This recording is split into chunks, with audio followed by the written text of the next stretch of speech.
Gift for you. Bakit po? Para sa pinakamagaling, pinakamasipag, at pinakamagandang katekista. Binubola niyo naman po ako. Hindi, totoo yan. Alam mo nga, nagugulat nga ako sa mga ini-explain mo kung paano maging isang mabuting anak.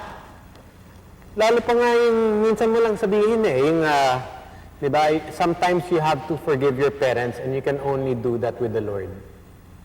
Parang pag sinasabi mo straight from the heart. Yan ang bakit nga pag yung mga iba tinatanong kung sinong paborito nilang katekista, ikaw ang tinuturo. Oh, buksan mo na yan. Buksan ko na po. Ay, ang hirap.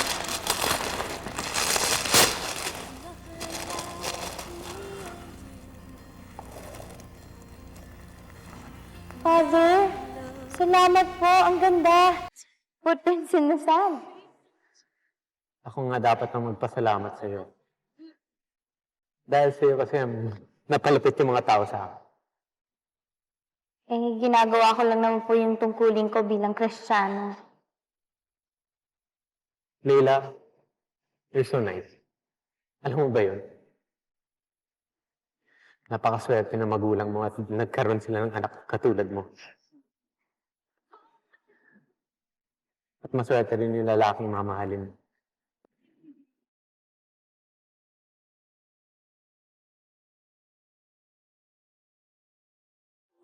Ang ganda po nito, Father.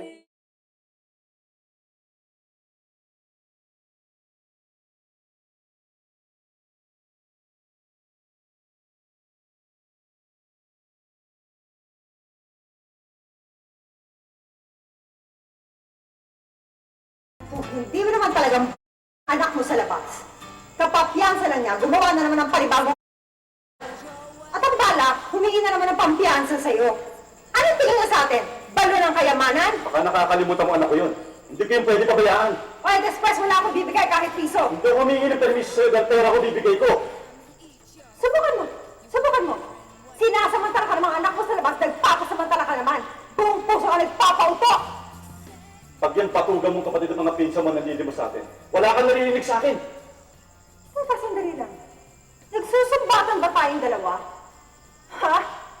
Baka nakakalimutan mo na wala ka sa posisyon mo ngayon kung hindi dahil sa pamilya kong isinusuka mo. At baka nakakalimutan mo na nang pinilit lang ako ng magulang mo na pakasalan ka. Dahil tingin nila sa akin political investment. Huwag ka na magpakita sa akin! Lalayasan ka dahil wala kang kwenta. Tagal na ako nagtitiis sa impyerno ng bayan na ito, baka kala mo. Katel! Huwag ka na makapalik-balik dito! Pakita ka pa dito ulit!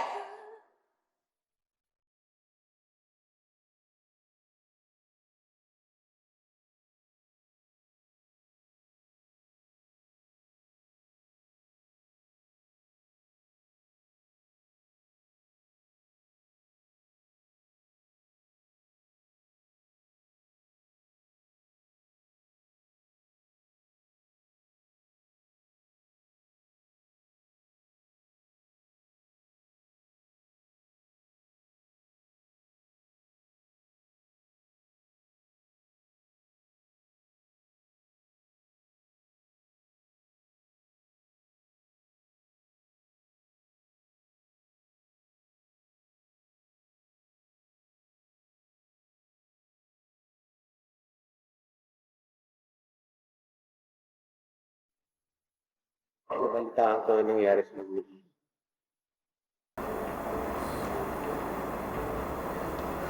Tana.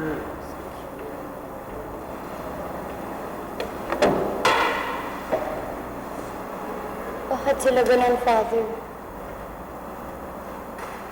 Akala ko perfect family kami.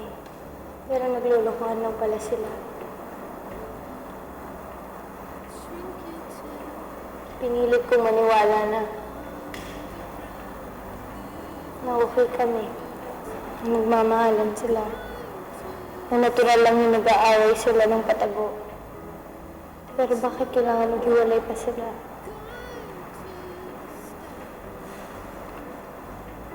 Lahat ng nangyayari na yun, na ayon sa grand plan ng Panginoon.